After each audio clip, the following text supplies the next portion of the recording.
Dando continuidade, respeitando as inscrições, vamos ouvir agora a palavra da professora Amanda Gugel.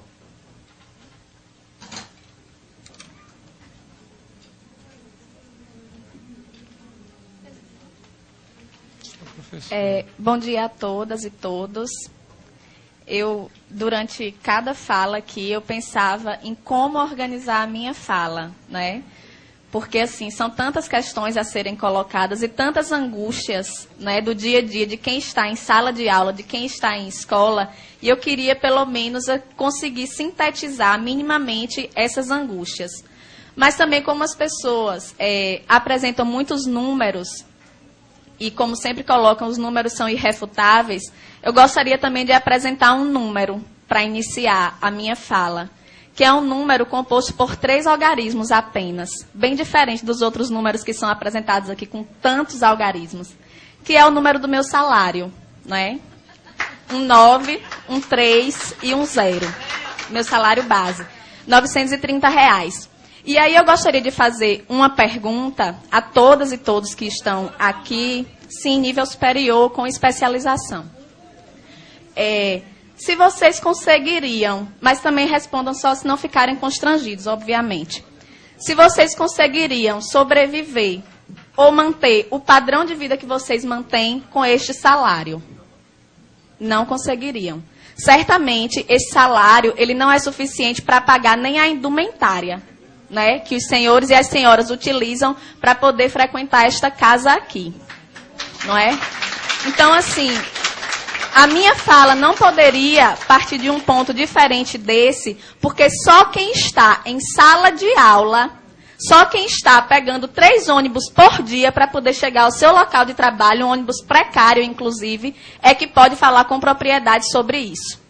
Fora isso, qualquer colocação que seja feita aqui, qualquer consideração que seja feita aqui, é apenas para mascarar uma verdade, que é uma verdade visível a todo mundo, que é o fato de que, em nenhum governo, em nenhum momento que nós tivemos no nosso estado, na nossa cidade, no nosso país, a educação foi uma prioridade.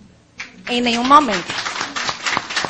Certo? Então, assim, me preocupa muitíssimo a fala da maioria aqui, inclusive da secretária Betânia Ramalho, com todo respeito, que não vamos falar da situação precária porque isso todo mundo já sabe. Como assim não vamos falar da situação precária? Gente, nós estamos banalizando isso daí. Estamos aceitando a condição precária da educação como uma fatalidade. Estão me colocando dentro de uma sala de aula com um giz e um quadro para salvar o Brasil. É isso. Salas de aulas superlotadas, com os alunos entrando a cada momento com uma carteira na cabeça, porque não tem carteiras nas salas. Sou eu a redentora do país? Não posso, não tenho condições. Muito menos com o salário que eu recebo. Tá certo? A secretária disse ainda que nós não podemos ser imediatistas, ver apenas a condição imediata. Precisamos pensar a longo prazo, mas a minha necessidade de alimentação é imediata. A minha necessidade de transporte é imediata. A necessidade de Jéssica de ter uma educação de qualidade é imediata, certo? Então, eu gostaria de pedir aos senhores, inclusive, que se libertem dessa concepção errônea, extremamente equivocada, isso eu digo com propriedade, porque sou eu que estou lá, inclusive, além, propriedade maior até do que os grandes estudiosos, parem de associar a qualidade de educação com professor dentro de sala de aula. Parem de associar isso daí. Porque não tem como você ter qualidade em educação com professores 3 horários em sala de aula. Certo? Porque é assim que os professores multiplicam os 930. 930 de manhã, 930 à tarde, 930 à noite, para poder sobreviver. Não é para andar com bolsa de marca, nem para usar perfume francês. Certo? É para ter condição de pagar a alimentação dos seus filhos. É para ter condição de pagar uma prestação de um carro que muitas vezes eles compram para poder se locomover mais rapidamente entre uma escola e outra e que eles precisam escolher o dia em que vão andar de carro porque não tem condição de comprar o combustível. Tá certo? Então, a realidade nossa, o cenário da educação no Rio Grande do Norte hoje é esse. E eu não me sinto constrangida em apresentar o meu contra-cheque, nem a aluno, nem a professor, nem a nenhum dos senhores aqui, porque eu penso que o constrangimento deve vir de vocês.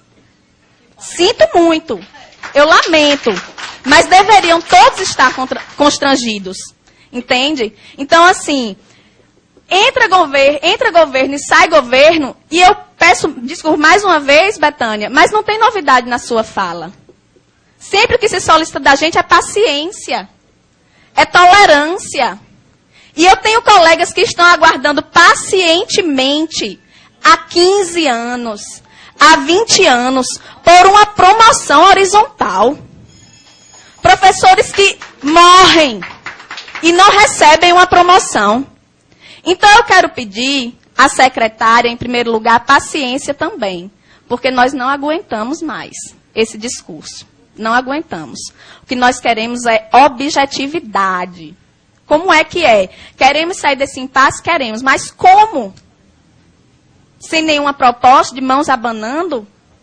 Voltar mais uma vez desmoralizado para a sala de aula, para o aluno dizer, professora, a gente ficou aqui sem ter aula e só isso. Vocês receberam R$20, R$30, dão risada. Pedimos ainda, secretária, respeito. Para que a senhora não vá mais à mídia dizer assim, pedimos flexibilidade, como se nós fôssemos os responsáveis pelo caos, que na verdade só se apresenta para a sociedade quando nós estamos em greve, mas que está lá todos os dias, dentro da sala de aula, dentro da escola, em todos os lugares. Certo? Então, respeito. Não se refira à nossa categoria dessa forma, não se refira. Nem se refira apenas como se fosse a direção do Síndico que está querendo fazer essa greve. Não é não, é 90% da categoria. 90% da categoria no estado inteiro, nos interiores, aqui na capital. Certo? Pedimos aos deputados apoio. Estejam mais presentes, participem ali, vão à nossa assembleia, procurem ouvir esses trabalhadores, procurem saber a realidade. Certo? Pedir à promotoria que esteja com a fiscalização efetiva ao Ministério Público. Que não seja para dizer, professor não pode comer desse cuscuz não, porque é um cuscuz alegado que a gente come, o cuscuz da merenda. Porque a promotoria está para lhe dizer que a merenda é do aluno, não é do professor. Certo? É assim que funciona. Diga-se de passagem, nós não temos recursos para estar nos alimentando diariamente fora de casa. Não temos para isso.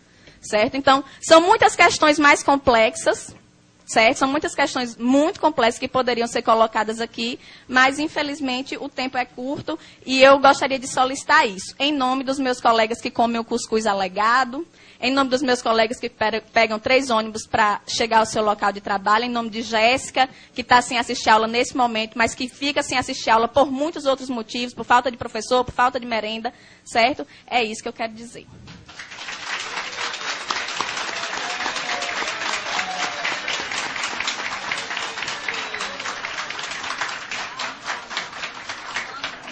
Parabéns à professora Amanda Gurgel.